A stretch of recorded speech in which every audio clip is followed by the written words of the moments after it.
شعري يا سيدي وإلهي ومولاي أتسلط النار على وجوه خرت لعظمتك ساجدة وعلى ألسن نطقت بتوحيدك صادقة وبشكرك مادها وعلى قلوب اعترفت بإلهيتك محققة وعلى ضمائر هبت من العلم بك حتى صارت خاشعة وعلى جبار حسد إلى أوطان تعبدك طائعة وأشارت باستغفارك مذعنة ما هكذا الظن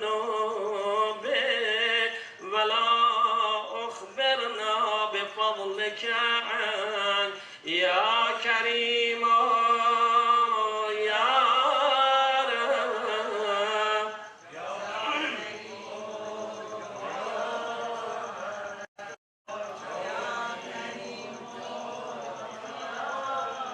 وأنت تعلم ضعفي عن قليل من بلاء الدنيا وعقوباتها وما يجري فيها من المكاره على أهلها على أن ذلك بلاء ومكروه قليل مكثور يسير بغاؤه قصير مدته فكيف احتمالي لبلاء الآخرة وجليل وقوع المكاره فيها وهو بلاء تطول مدته ويدوم مغامه ولا يخفف عن أهله لأنه لا يكون إلا عن غضبك وانتقامك وسخطك وهذا ما لا تقوم له السماوات والأرض يا سيدي فكيف لي وأنا عبدك الضعيف الذليل الحقير المسكين المستكين يا إلهي وربي وسيدي ومولاي لأي الأمور إليك أشكو ولما منها أضج وأبكي لأليم العذاب وشدته أملك للبلاء ومدته فلئن سيرتني للعقوبات مع أعدائك وجمعت بيني وبين أهل بلائك وفرقت بيني وبين أحبائك وأوليائك فهبني يا إلهي وسيدي ومولاي وربي صبرت على عذابك فكيف أصبر على فراقك فهبني يا إلهي صبرت على حر نارك فكيف أصبر عن النظر إلى كرامتك أم كيف أسكن في النار ورجائي أفوت فبعزتك يا سيدي ومولاي أقسم صادقا لئن تركتني ناطقا لأضجن إليك بين أهلها ضجيج الآمنين ولأصرخن إليك صراخ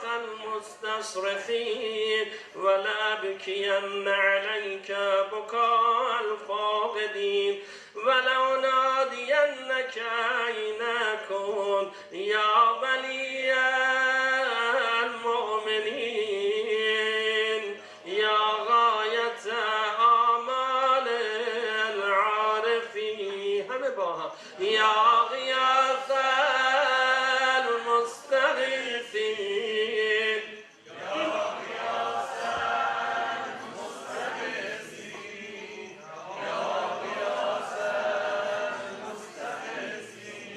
حبيب قلوب الصادقين ويا إله العالمين أفتراك سبحانك يا إلهي وبحمدك تسمع فيها صوت عبد مسلم سجن فيها بمخالفته وضاق طعم عذابها بمعصيته وحبس بين أطباقها بجرمه وجريرته وهو يضج إليك ضجيج مؤمل لرحمتك ويناديك بلسان أهل توحيدك ويتوسل إليك بربوبيتك يا مولاي فكيف يبغى في العذاب وهو يرجو ما سلف من حلمك أم كيف تؤلمه النار وهو يأمل فضلك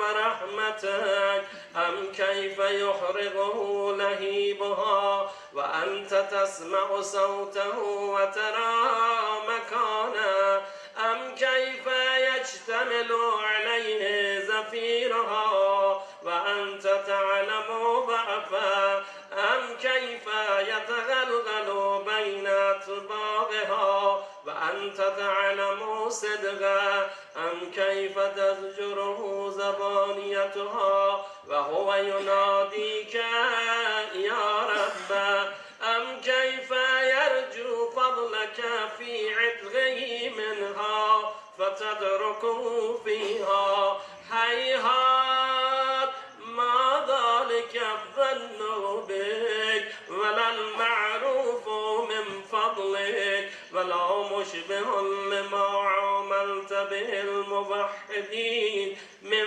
برك وإحسانك فباليقين أغتوا لولا ما حكمت به من تعذيب جاهدين وقضيت به من إخلاد معاندين لجعلت النار كلها بردا وسلاما وما كان لأحد فيها مغرا ولا مقاما لكنك تقدست أسماؤك أقسمت أن تملأها من الكافرين من الجنة والناس أجمعين وأن تخلد فيها المعاندين وأنت جل ثناؤك قلت مبتدئا وتفضلت بالإنعام متكرما أفمن كان مؤمنا كمن كان فاسقا لا يستوون إلهي وسيدي فأسألك بالقدرة التي قدرتها وبالقضية التي حكمتها وحكمتها وغلبت من عليه أجريتها أن تابني في هذه الليلة وفي هذه الساعة كل جرم أجرمته وكل ذنب أذنبته وكل قبيح أسررت وكل جهل عملته كتمته أو أعلنته أخفيته أو أظهرته وكل سيئة أمرت بإثبات الكرام الكاتبين الذين وكلتهم بحفظ ما يكون مني وجعلتهم شهودا علي مع جباره وكنت أنت الرقيب علي من ورائهم والشاهد لما خفي عنه وبرحمتك أخفيت وبفضلك سترت وأن توفر حظي من كل خير أنزلته أو إحسان فضلته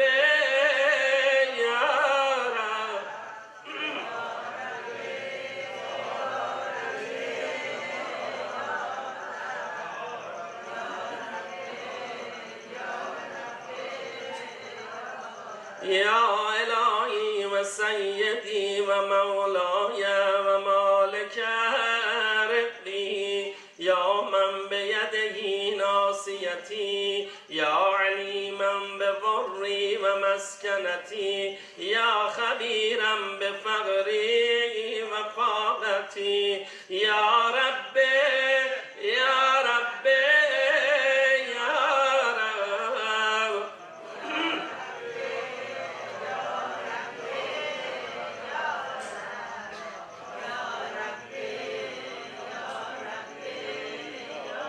أسألك بحقك وقدسك وأعظم صفاتك وأسمائك أن تجعل أوقاتي من الليل والنهار بذكرك معمورا وبخدمتك موصولا وأعمالي عندك مقبولا حتى تكون أعمالي وأورادي كلها وردا واحدا وحالي في خدمتك سرمدا يا سيدي يا من عليه معولي يا من إليه شكوت أهوالي يا ربي يا ربي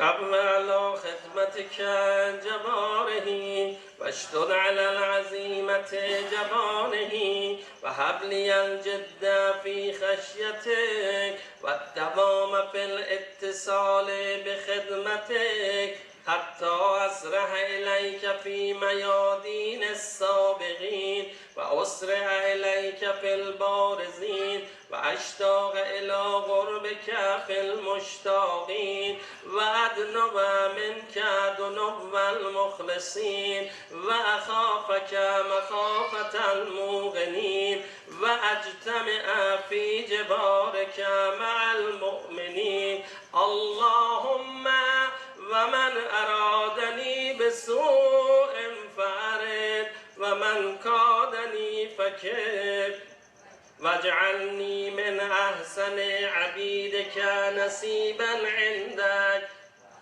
وأقربهم منزلة منك وأخسهم زلفة لديك فإنه لا ينال ذلك إلا بفضلك وجد لي بجودك وأطف علي بمجدك واحفظني برحمتك واجعل لساني بذكرك لهجا وقلبي بحبك متيما ومن علي بحسن إجابتك وأغلني أثرتي واغفر زلتي فإنك قضيت على عبادك بعبادتك وأمرتهم بدعائك وضمنت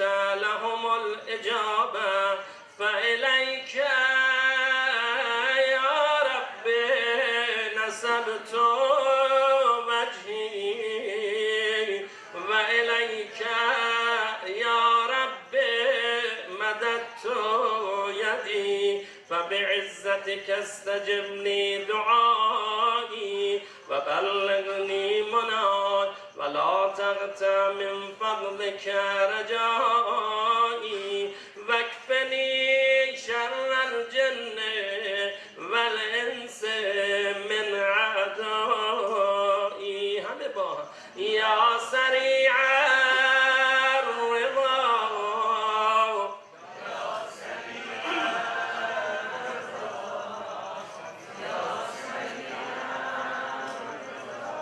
اغفر لمن لا يملك إلا الدعاء فإنك فعال لما تشاء يا من اسمه دواء وذكر ذكره شفاء يا من اسمه دواء وذكره شفاء يا من اسمه دواء وذكره شفاء وطاعته غنى ارحم من رأس ماله الرجاء وسلاحه البكاء يا سابق النعم يا دافع النغم يا نور المستوحشين في الظلم يا عالما لا يعلم صل على محمد وآل محمد وافعل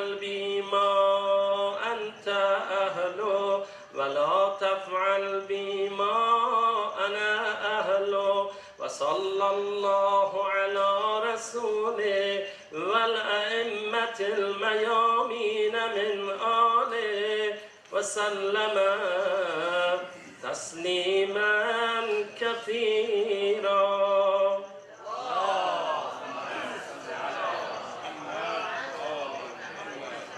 نثار جميع مؤمنین و مؤمنات بالاخص مرحوم مغفور آقای فلاح آقای محمود چاغری جمیعا رحم الله من قرأ الفاتحة مع الصلوات.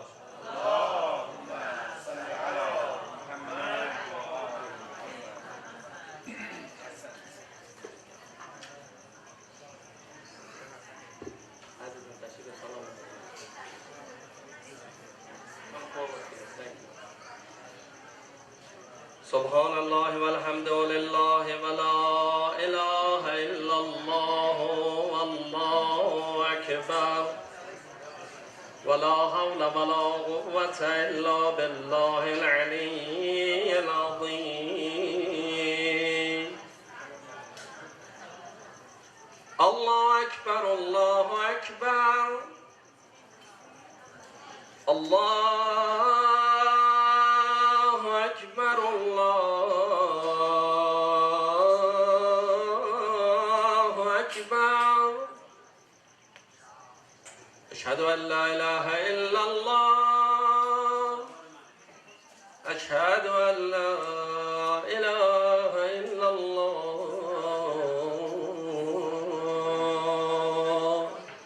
جل جلاله. أشهد أن محمدا رسول الله أشهد أن محمدا رسول الله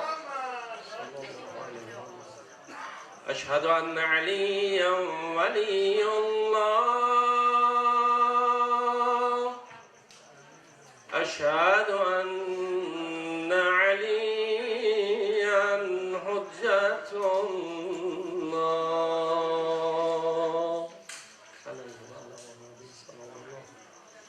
حي على الصلاة حي على الصلاة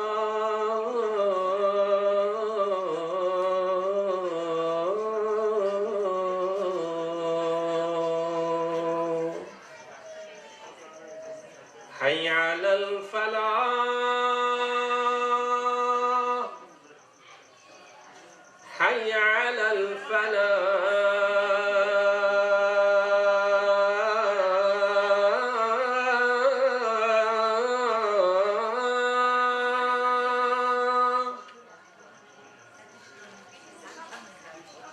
حي على خير العمل حي على خير العمل. الله أكبر الله أكبر لا إله إلا الله لا إله إلا الله. وصلى الله على سيدنا ونبينا أبي القاسم محمد.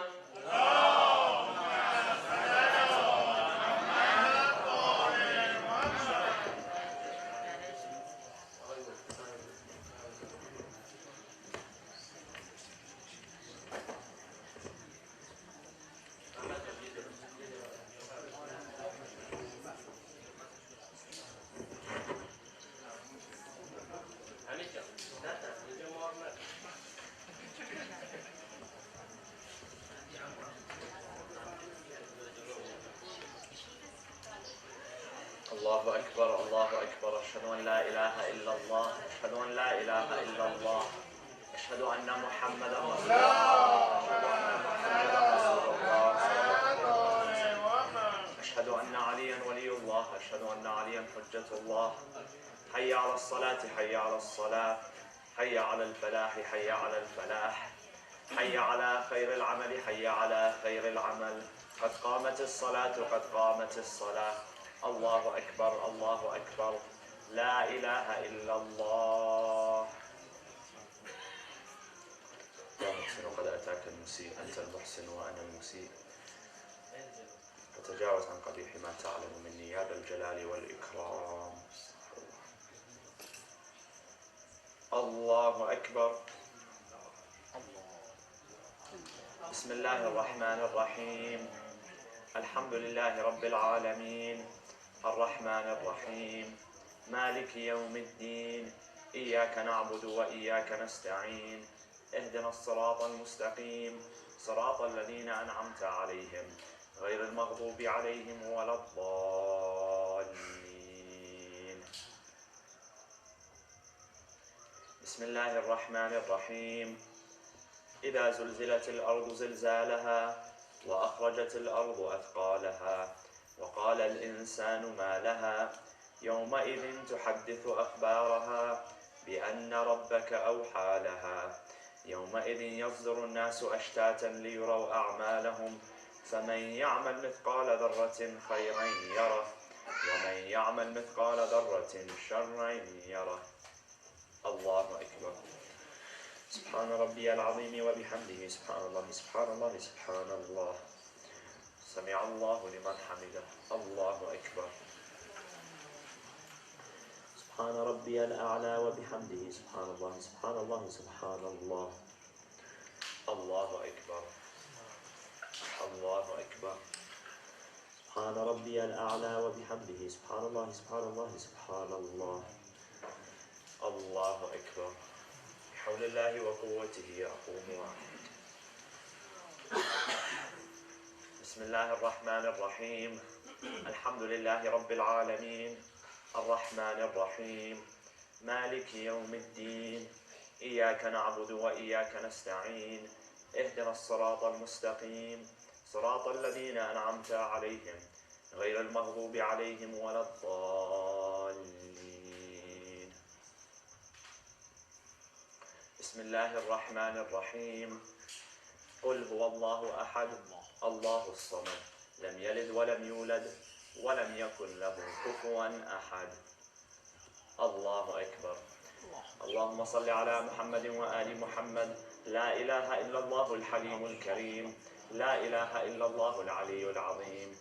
سبحان الله رب السماوات السبع ورب الأرضين السبع وما فيهن وما بينهن ورب العرش العظيم والحمد لله رب العالمين. الله أكبر.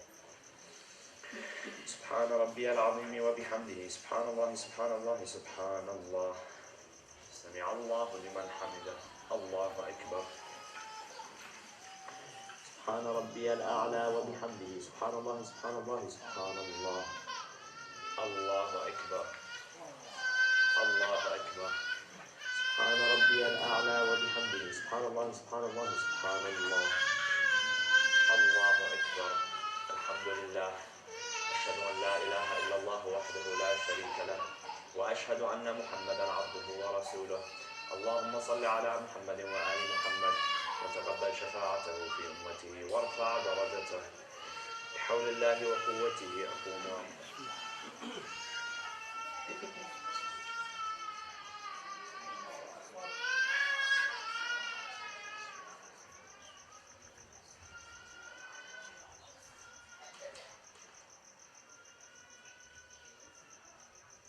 الله أكبر. سبحان ربي العظيم وبحمده. سبحان الله سبحان الله سبحان الله. سمع الله لمن حمده. الله أكبر. سبحان ربي الأعلى وبحمده. سبحان الله سبحان الله سبحان الله. الله أكبر الله أكبر. سبحان ربي الأعلى وبحمده. سبحان الله سبحان الله سبحان الله. اللهم صل على محمد وآل محمد. يا ولي العافية نسألك العافية، عافية الدين والدنيا والآخرة، بمحمد وعترته الطاهرة. الله أكبر. بسم الله وبالله والحمد لله وخير الأسماء الحسنى لله. أشهد أن لا إله إلا الله وحده لا شريك له، وأشهد أن محمدا عبده ورسوله. اللهم صل على محمد وآل محمد. السلام عليك أيها النبي ورحمة الله وبركاته. السلام علينا وعلى عباد الله الصالحين. السلام عليكم ورحمة الله وبركاته. الله أكبر الله أكبر الله أكبر. إن الله وملائكته يصلون على النبي يا أيها الذين آمنوا صلوا عليه وسلموا تسليما. اللهم صل على محمد وآل محمد. اللهم صل على محمد وآل محمد. اللهم صل على محمد وآل محمد. وعجل فرجا. تسبیحات حضرت زهرا سلام الله علیها.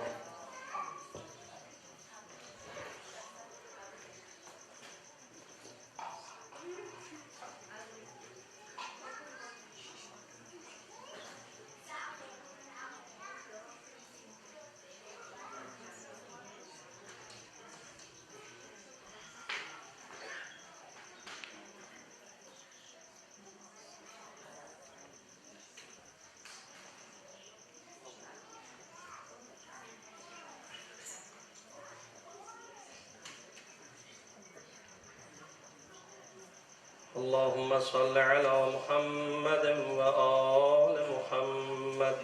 أعوذ بالله من الشيطان الرجيم. بسم الله الرحمن الرحيم. يا من أرجوه لكل خير وآمنوا سخطه عند كل شر. يا من يعطي الكثير بالقليل.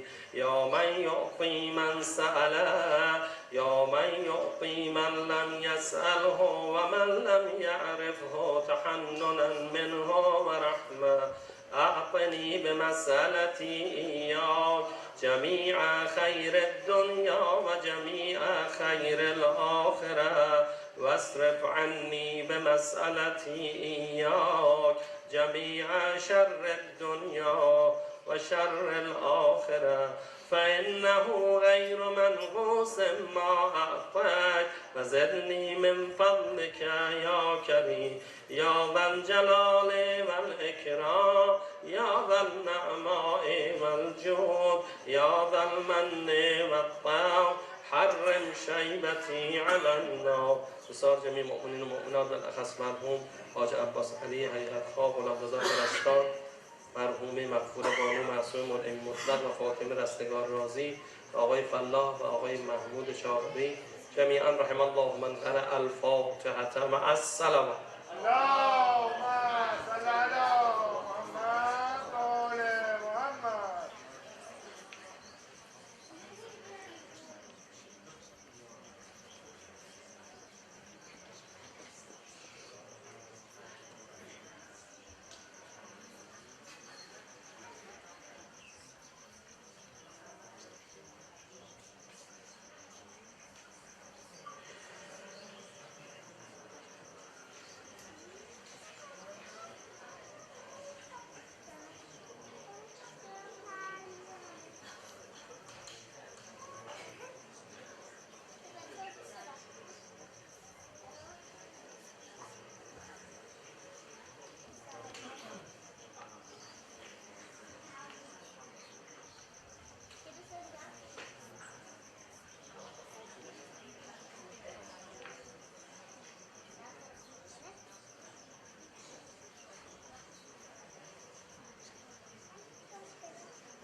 أكبر الله أكبر. أشهد أن لا إله إلا الله. أشهد أن لا إله إلا الله.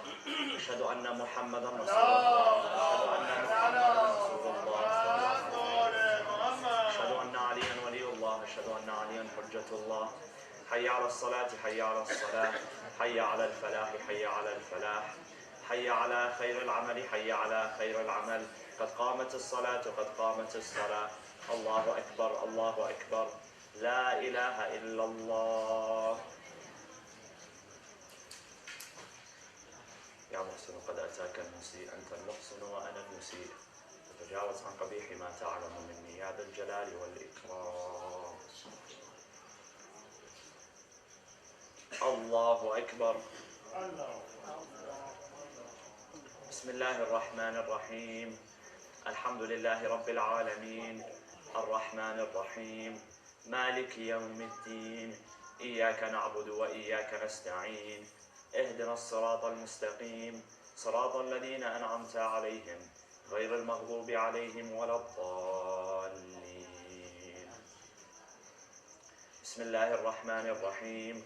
إنا أنزلناه في ليلة القدر وما أدراك ما ليلة القدر. ليلة القدر خير من 1000 شهر. تنزل الملائكة والروح فيها بإذن ربهم من كل أمر. سلام هي حتى مطلع الفجر. الله أكبر. سبحان ربي العظيم وبحمده. سبحان الله سبحان الله سبحان الله. سمع الله لمن حمده. الله أكبر. سبحان ربي الأعلى وبحمده. سبحان الله سبحان الله سبحان الله. الله أكبر. الله أكبر. سبحان ربي الأعلى وبحمده. سبحان الله سبحان الله سبحان الله. الله أكبر.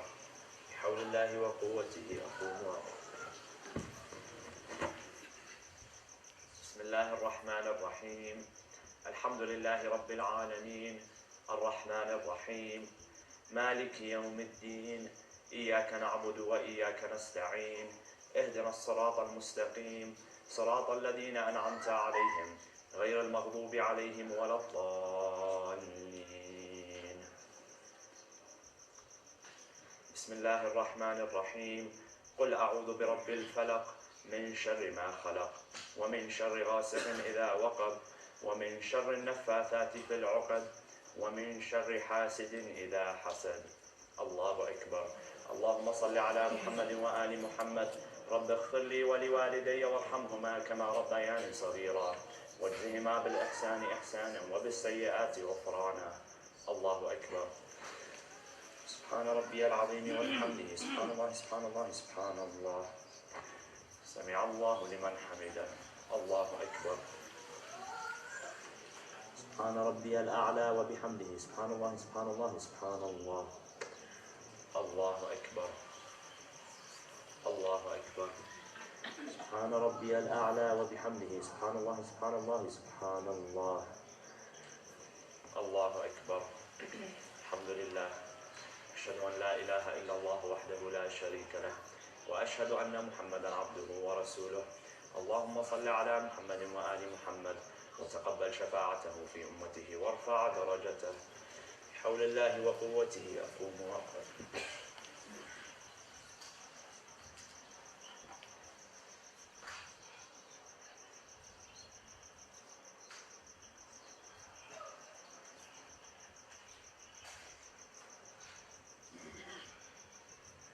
الله أكبر. سبحان ربي العظيم وبحمده. سبحان الله سبحان الله سبحان الله. سمع الله لمن حمده. الله أكبر. سبحان ربي الأعلى وبحمده. سبحان الله سبحان الله سبحان الله. الله أكبر. الله أكبر. سبحان ربي الأعلى وبحمده. سبحان الله سبحان الله سبحان الله. الله أكبر. بحول الله وقوته أقوم وأقعد.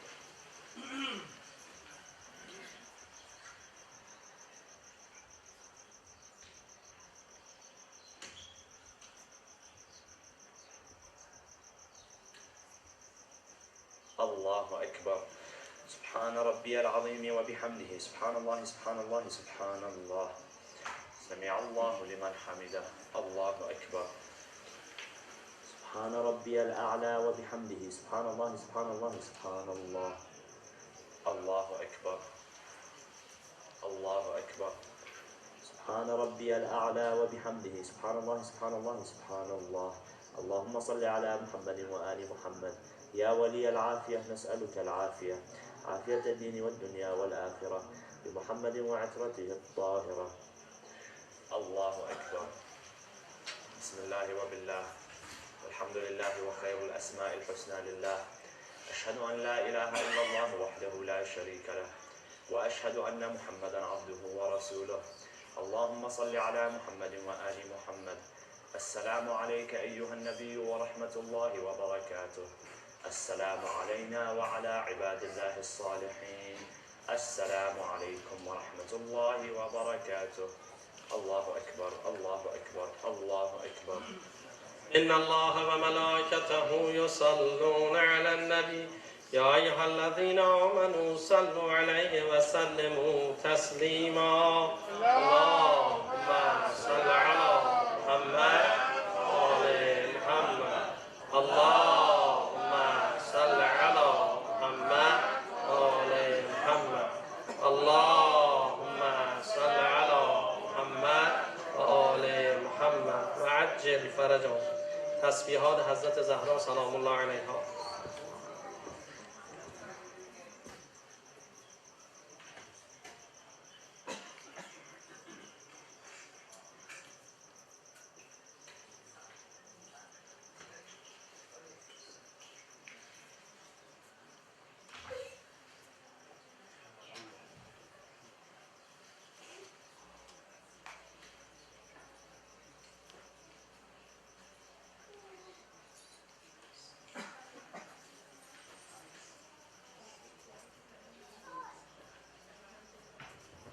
اللهم صل على محمد وآل محمد. أعوذ بالله من الشيطان الرجيم. بسم الله الرحمن الرحيم. يا من أرجوه لكل خير وآمنوا سخطه عند كل شر. يا من يعطي الكثير بالقليل. يا من يعطي من سأله. يا من يعطي من لم يسأله ومن لم يعرفه تحننا منه برحمة. أعطني بمسألتي إياك جميع خير الدنيا وجميع خير الآخرة، واصرف عني بمسألتي إياك جميع شر الدنيا وشر الآخرة، فإنه غير منقوص ما أتاك. وزدني من فضلك يا كريم يا ذا الجلال والإكرام يا ذا النعماء والجود يا ذا المن والطاف. حرم شيبتي على النار. صلى الله عليك يا مولاي يا أبا عبد الله وعلى الأرواح التي حلت بفنائك. عليك مني سلام الله أبدا ما بقيت وبقي الليل والنهار، ولا جعله الله آخر العهد مني لزيارتكم. السلام على الحسين وعلى علي بن الحسين وعلى أولاد الحسين وعلى أصحاب الحسين. السلام عليك يا أبا الفضل العباس يا ابن أمير المؤمنين. السلام عليك يا زينب كبرى بنت أمير المؤمنين. السلام عليكم يا أهل بيت النبوة جميعا ورحمة الله وبركاته. بسیار جميع مؤمنین و مؤمنات بالاخص مرحوم مغفور آقای فلا، آقای محمود شاغری، حاج عباس علی حقیقت خواه، غلام رضا پرستان، مرحوم بانو معصومه منعمی مطلق و بانو فاطمه رستگار راضی جمیعا رحم الله من قرأ الفاتحة مع الصلوات.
احمد جون اینو بده بذارم میشین روز برای اونجا میاد ببخش یه صندلی بذار بس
Assalamu alaikum wa rahmatullahi wa barakatuh. Ladies and gentlemen, I would like to welcome everybody for the Thursday night program. But before we start, I have a couple announcements. One of them is, as we announced in the past, there is a clinic free for dental, blood pressure tests, and some other tests that's going on Saturday, April the 22nd, from 9 a.m. to 3 p.m. We have about 40, 50, maybe 60 copies of this right up front on the desk outside on the table, in the main hall. You can pick one and check the services that are going to be there, inshallah. And they also need some volunteers, like if you're a doctor or if you're a nurse or something like that, they need your help as well. So please pick up one and you can contact them. And one of our brothers, he has something to send to Iran. If you're traveling to Iran the next 2 or 3 days, please come and see me. And the last but not least, again about the children, please, we have two of our youth, very energetic girls upstairs to take care of your children. As we in the past mentioned, I know we don't have carpets and the kids love it. They run around here and there.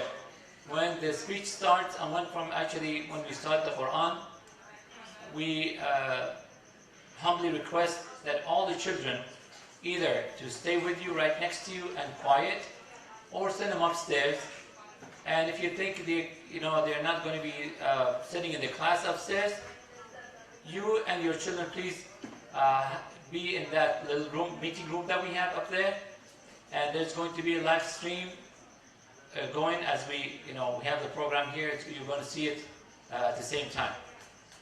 خانمای محترم، آقایان عزیز، ضمن عرض سلام و ارادت خدمت همه شما بزرگواران.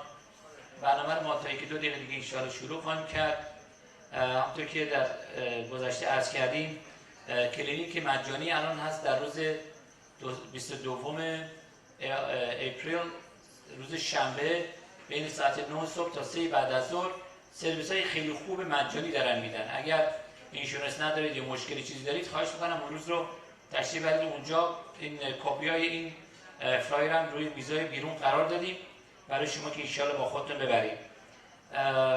یکی از عزیزان گفتن که یه چیز خیلی کوچکی دارم میخوام بفرستن ایران، اگر کسی رو میشناسید برای ایران در این 2-3 روز آینده، خواهش میکنم این بنده حقی رو ببینید که این بنده خدا کارش را بیفته. در مورد فرزندان گلتون، فرزندان خودمون، فرزندان عزیز ما، الان 2 تا از عزیزان ما بالا منتظرن که بچه اونجا برن درسشون بدن، باشون کار کنن، آیات قرآن، سوره قرآن، کوچیک قرآن. خواهش میکنم بچه‌تون برن اونجا. اگر که اینجا میتونید کنترلشون بکنید که مسلما بهتر خواهد بود. اون اتاق میتینگ هم که ما در کنار گذاشتیم، ما برنامه اینجا مستقیم اونجا پخش میشه و اگر دوست داشتید اونجا هم تشریف برید، در خدمتتون هستیم. پس آخرین مطلبی که خدمتتون خواهم بکنم، یه تعدادی از عزیزان گفتن که ایمیل های ما بهشون نمیرسه. حالا من باید برم ببینم اطلاع پیدا کنم که جریان چیه. اگر ایمیل مسجد به شما نمیرسه، خواهش میکنم من بدید بنویسید یا من بگید کاغذ به شما بدم، قلم تا بنویسید برای ما. If you haven't been receiving in the last 2-3 weeks any email and we have your email address, please let me know so we can add you again to the email list. Salah ala Muhammad wa Mazar. Every week, yeah, you're supposed to receive every week. By Wednesday, you should have one. You're not receiving one? Then we almost every week, not every week. Sometimes every other week. Okay. Okay. Well, I suggest that if we can handle it weekly, so they will get used to having it weekly. Inshallah, if we can talk to the one in charge. I will get your email anyways, inshallah. Salah ala Muhammad wa ali Muhammad. Allahumma salli ala I opened the Quran and it happened to be Surah Al-Ankabut. For those of you who would like to follow with me, Surah Al-Ankabut from the beginning, maybe about 5-6 ayah inshallah. أعوذ بالله من الشيطان الرجيم بسم الله الرحمن الرحيم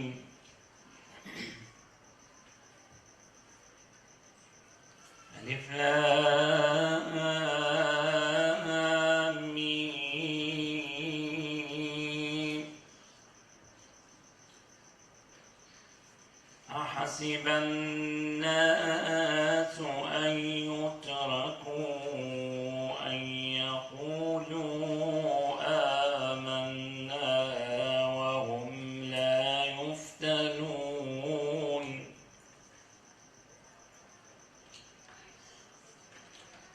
ولقد فتنا الذين من قبلهم فليعلمن الله الذين صدقوا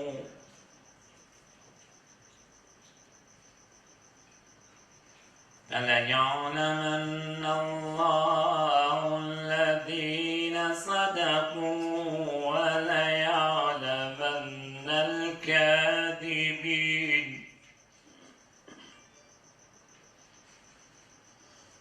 أم حسب الذين يعملون السيئات أن يسبقونا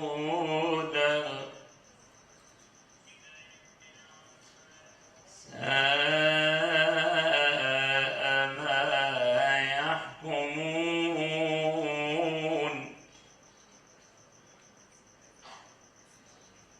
من كان يرجو لقاء الله فإن أجل الله لآت وهو السميع العليم ومن جاهد فإنما يجاهد لنفسه إن الله لغني عن العالمين صدق الله العلي العظيم صلوات اللهم صل على محمد وآل محمد وعجل.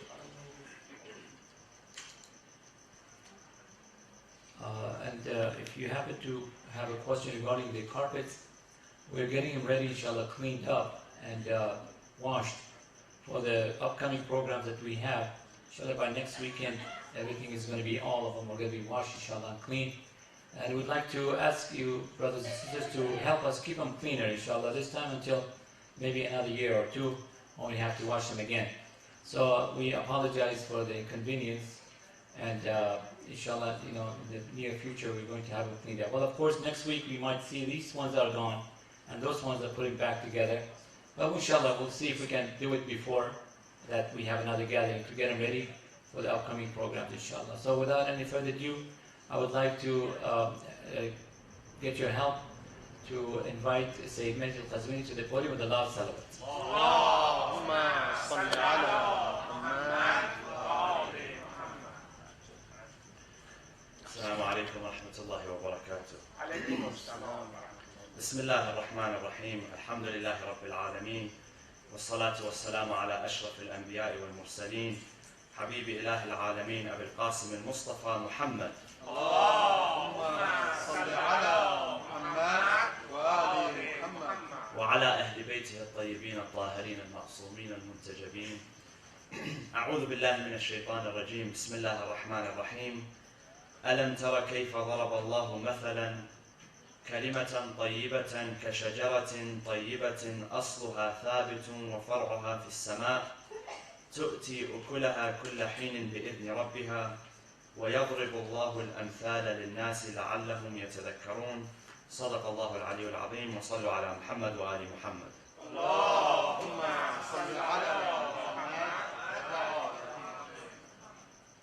According to some sources, it is narrated that the 15th of the month of Rajab coincides with the martyrdom of Sayyidah Zainab alayhi salam. And there are other reports which suggest that her martyrdom the date of her martyrdom may have fallen in other months. And this is not unusual, as is the case with other personalities.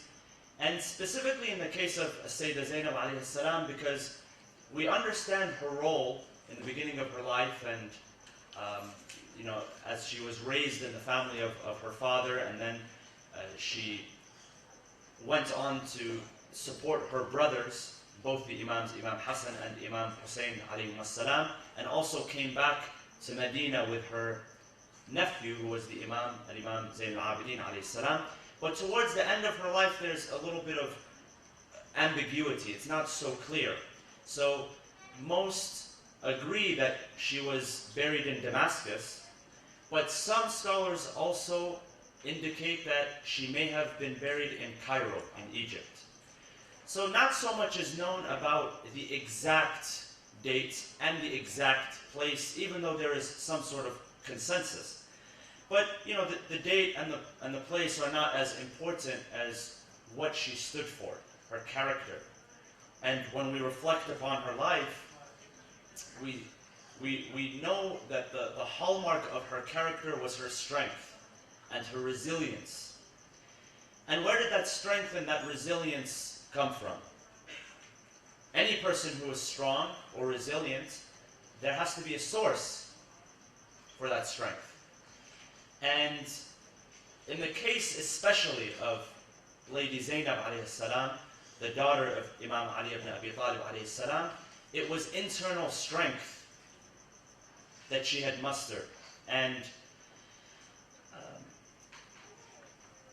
if you study the life and really her upbringing, it's obvious where she learned to have that strength from, where she learned to have that resilience and that stickability, if you will. One of the chapters of the Quran, and I've used this chapter as an example on a number of occasions because it's very profound and very meaningful, is Surat Al-Insan, which is also known as Surat Al-Abrar, and it is also known as Surat Al-Dahr, which begins with Bismillah ar-Rahman ar-Rahim, هل أتى على الإنسان حين من الدهر لم يكن شيئا مذكورا. And beginning from verse 5 of that chapter onwards is a description of what the Quran refers to as Al-Abrar. Abrar are the righteous people. So who are those righteous people? And it begins with a description of them in paradise, but then it speaks about, well, what did they do in this world in order to earn that paradise, in order to earn those blessings. And all of you, of course, know the story of the Ahlul Bayt alayhimus salam, how they had fasted for 3 days consecutively, because Fatima Zahra alayhi salam had done a vow, that if Al-Hassan and Al-Hussein alayhimus salam, who at that time were children, were to recover from their illness, the vow was that the family would fast for 3 consecutive days. And they did. And you know the story of how they broke their fast for 3 consecutive days on nothing but water. Because every time they wanted to break their fast with bread, to break their fast they only had bread and water. But the bread they had given on 3 consecutive days to 3 needy people who came to their door asking for help. At the time of sunset, at the exact time of them breaking their fast.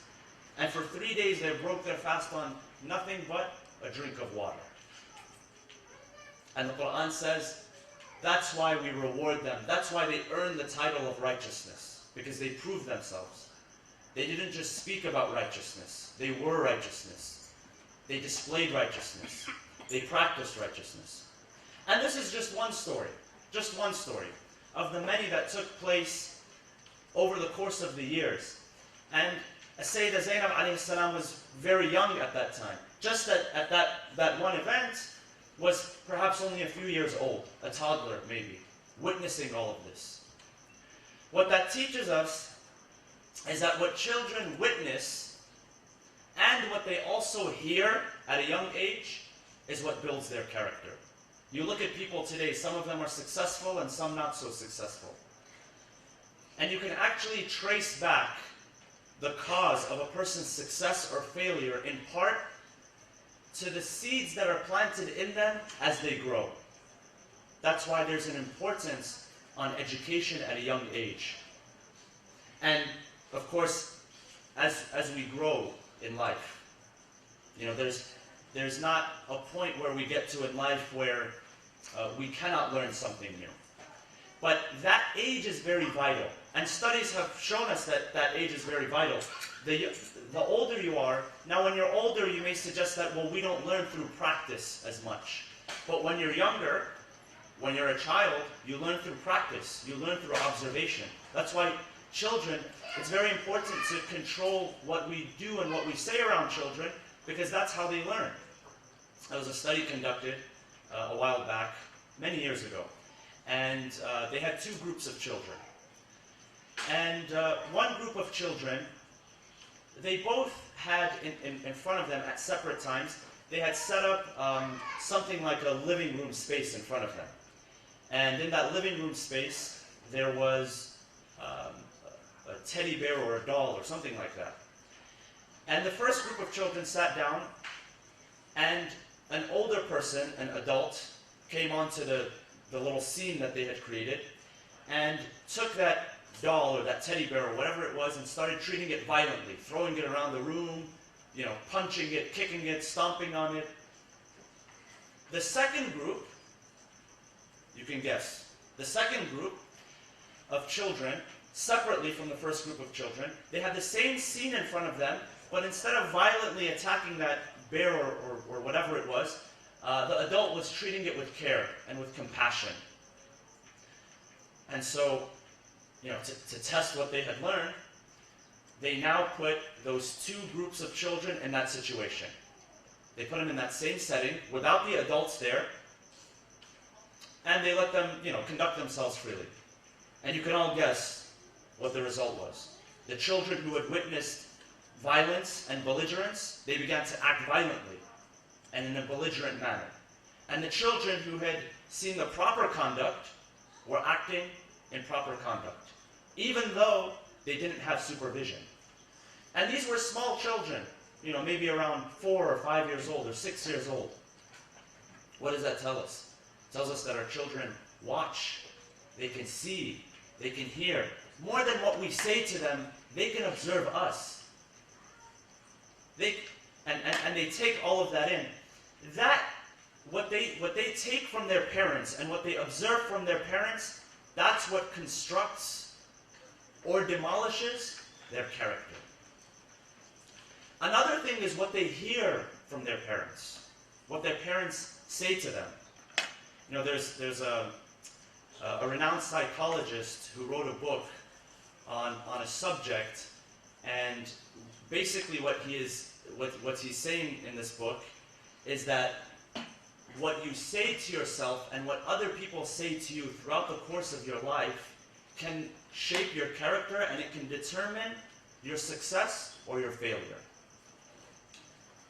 And he says it's biologically proven that once something is repeated to somebody, either you repeat it to yourself or somebody else repeats it to you, he says biologically it can be proven, it's a concept he refers to as neuroplasticity. I won't go into detail, but he says that it's almost as if you begin to create pathways in your brain, and then your behavior is determined by those pathways that are in your brain.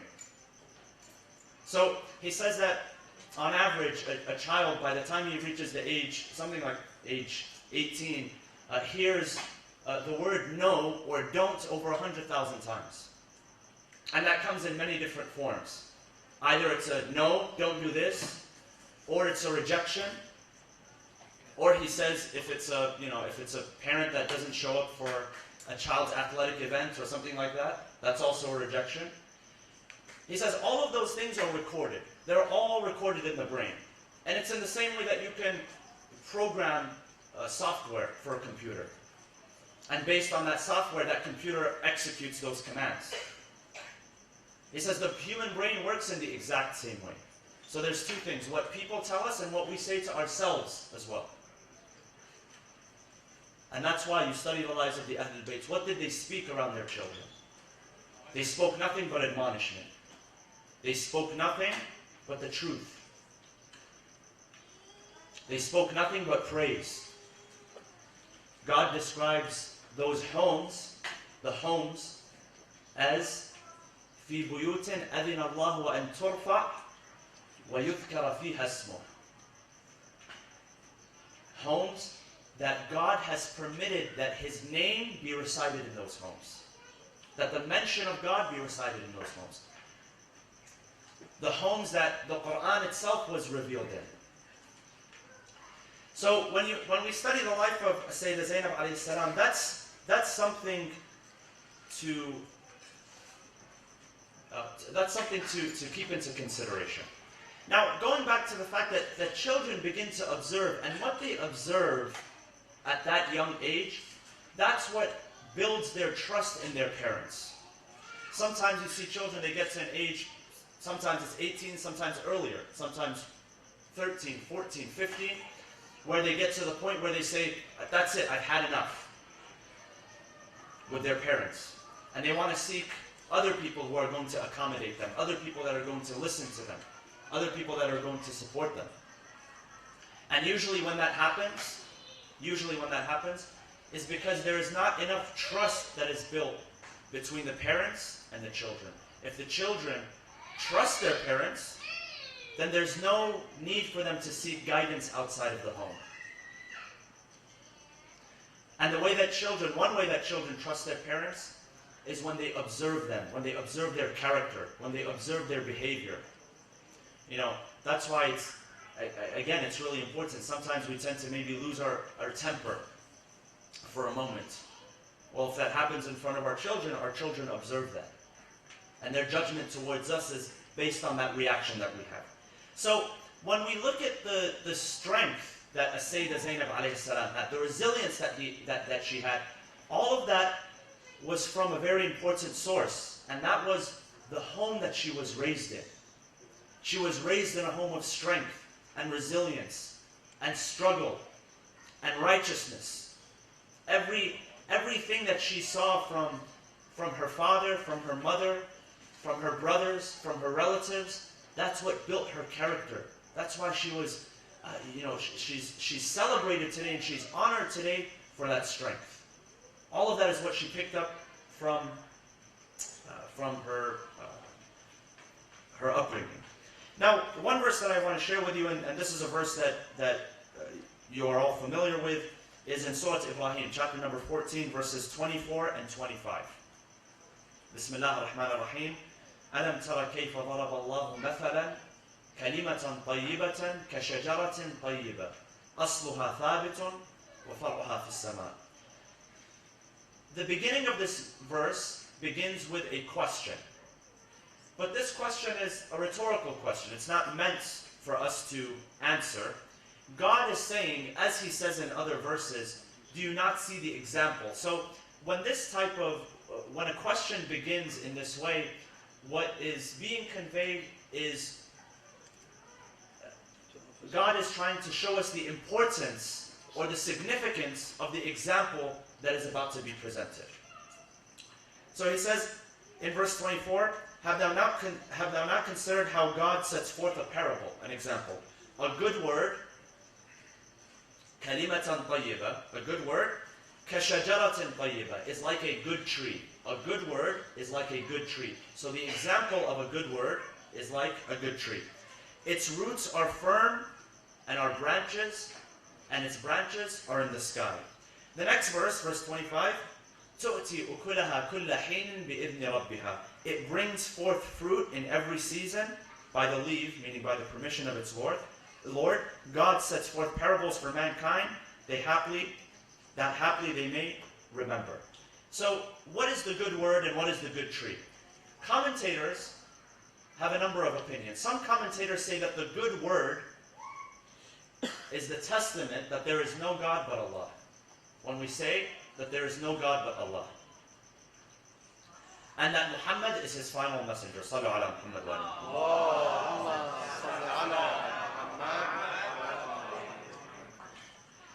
And one of the commentators says that, so what this refers to is basically that the good word has its effect and begins to bear its fruit, because the next verse talks about when a tree is planted, it's firmly rooted, and its branches are up in the sky, as the verse says, it begins to bear its fruit. And what is that tree? What is the roots? And how does it bear its fruit? The commentators say that when belief, and belief can be, when belief, the essence of the belief is the testimony that there is no God but Allah and that Muhammad is his final messenger. That's what it can be summed up in. That's the essence of it. They say that when that is firmly rooted in the hearts of people, it begins to bear good fruit. Versus what? Versus when it's not firmly rooted in the hearts of people. It does not bear good fruits. That's the logical conclusion from this statement. And the Quran talks about that on a number of occasions. And there were people during the life of the Prophet whom their faith was not firmly rooted. One example is when the Prophet was one time, basically when he was dividing the spoils of war after one of the battles, the Battle of Hunayn. And the Battle of Hunayn took place after the conquest of Mecca, towards the end of the life of the Prophet. During the Battle of Hunayn, there were a number of people that were on the side of the Prophet that had newly accepted Islam. And the Prophet knew what was in their hearts. They accepted Islam because they were forced to accept Islam.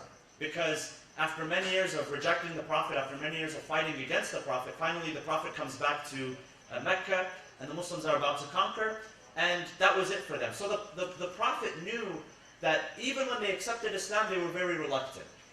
They didn't do so willingly.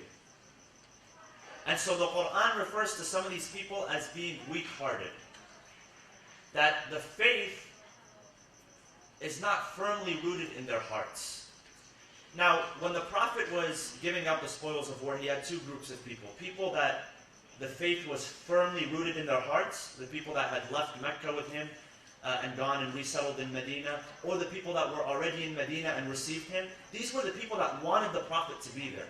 These are the people that sought out the Prophet. They were waiting for the Prophet to come to influence them in their lives. And that's why you notice that the people whom the Prophet influenced their lives the most were the people who were open to receiving guidance.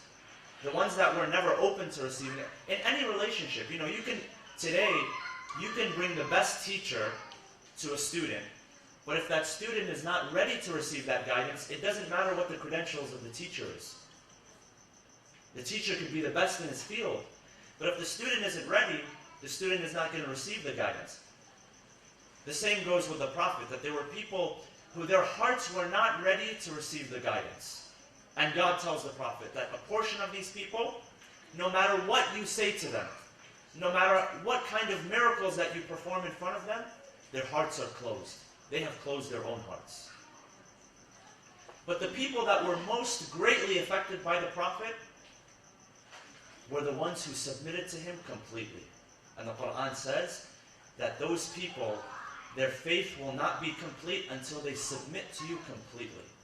فَلَا وَرَبِّكَ لَا يُؤْمِنُونَ حَتَّى يُحَكِّمُوكَ فِي مَا شَجَرَ بَيْنَهُمْ ثُمَّ لَا يَجِدُوا فِي أَنفُسِهِمْ حَرَجًا مِمَّا قَضَيْتَ وَيُسَلِّمُوا تَسْلِيمًا. That when you offer them a verdict, they don't find any hardship in their hearts to accept what you're saying. They accept it wholeheartedly. وَيُسَلِّمُوا تَسْلِيمًا. With full submission. Those were the people that benefited the most from the teachings of the Prophet. Likewise today, a student that benefits the most from his teacher is the one that wants the guidance, is the one that's hungry for that knowledge, the one that's hungry to be taught. So anyways, you have these two groups of people, and the Prophet, in order to test the people that had lived with him for such a long time, to test their firmly rooted faith, and of course nothing that the Prophet did, we believe, was arbitrary, it was all by the command of God. He took the spoils of war, all of them, which were great. I mean, if you read the history of how much there was, the amount that there was after this specific battle, it's mind-boggling. He took all of it and he gave it to the new Muslims. The ones who weren't firmly rooted in faith. The ones who had even, not only not firmly rooted in faith, the ones who expressed distaste for the authority of the Prophet. And so what happened, historians say, is that some of those people, they came to the Prophet. Some of those with strong faith, they came to the Prophet. And they said, Ya Rasulullah, I mean, we have left our homes. We came and conquered the city with you. And then on the way back, instead of going back home, we went and fought another battle against the tribe that outnumbered us. We were a few thousand, they were about 12,000. And we were almost stuck in that battle. And we almost, the Muslims got stuck in a valley. And the people that they were fighting against they were at a higher position. And so they were superior to them in battle. But God says that we saved the Muslims from that. So they went through all of this, and then at the end of the day, they didn't receive anything. So they said to the Prophet, they said, what is it that we receive? And why is it that those guys that fought against you, that have weak faith, now they're receiving this and that? And so the Prophet has a very intimate conversation with his people. He gathers them to the side. He tells them, you're very right, and the favors that you have done upon me were great. So what the Prophet does here, he primes them. He even adds more to their argument. He says that on top of that, on top of the fact that you fought alongside with me, you gave me shelter when nobody else gave me shelter. When I came to you, when I left my city and I came to you in Medina and I had no shelter. And you believed in me when other people didn't believe in me. When my own people didn't believe in me. And you protected me when other people wanted to assassinate me and take my life. He says, your faith, your reward is that your faith is firmly rooted in your hearts. That's the biggest reward that you can have. Not materials, not a status, not a name, but the fact that God has implanted the faith in your hearts and made it firm in your hearts, that's the biggest reward that you can have. And all of them, of course, embrace the Prophet after that. But the point is that the Quran talks about the people who have firm belief rooted in their hearts as having the best of anything that you can ask God for. The best thing that you can ask God for is strong faith in your heart. That's the best thing. The best thing that you can ask God for is that if problems come your way, and problems are, they're a fact of life, that you have the strength to overcome those things. And that's the example that's really set forth through the example of Ahlul Bayt alayhi salam. So, when you read a number of commentaries on these verses, it's interesting when you look at verses away from the scope of Ahlul Bayt alayhi salam.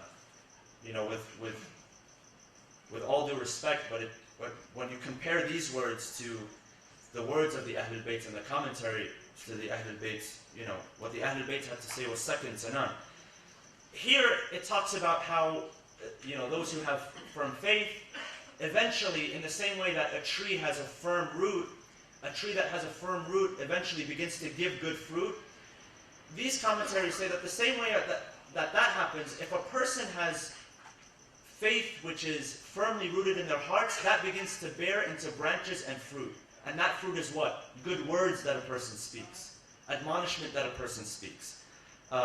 Righteous actions, having a state of humility, weeping, having a state of humbleness and lowliness in front of the Creator.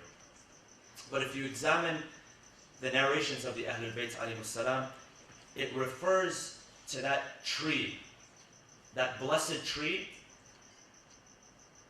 refers directly to the household of the Prophet Muhammad sallallahu alaihi wasallam. They are the blessed tree. And there's a number of narrations there. Some of them say that the Prophet represents the root of the tree, and his Ahlul Bayt represent the branches and the fruit of that tree. Some narrations even go far as to describe the followers of the Ahlul Bayt as the leaves of that tree, meaning that no matter where you actually came from as your roots or your seed, because you are a true follower of those people, you are considered to be from them. Your source goes back to them. And that's what the Ahlul Bayt reinforced on a number of times. They said that our followers, they are from us. They were created from the leftover clay. The clay, which is our substance that we were created from. Whatever was left over after we were molded, our followers were molded from that clay, meaning that they came from the same source. They came from the same pure substance. So never forget where you came from as a follower and the lover of Ahlul Bayt alayhim as-salam. We ask Allah subhanahu wa ta'ala to accept our deeds and to have this month, the month of Rajab, as a month of mercy and forgiveness and blessings. Bismillah ar-Rahman ar-Rahim. اللهم اغفر للمؤمنين والمؤمنات والمسلمين والمسلمات الأحياء منهم والأموات تابع بيننا وبينهم بالخيرات إنك مجيب الدعوات إنك قاضي الحاجات إنك على كل شيء قدير برحمتك يا أرحم الراحمين وصلى الله وسلم على سيدنا محمد وعلى أهل بيته الطيبين الطاهرين.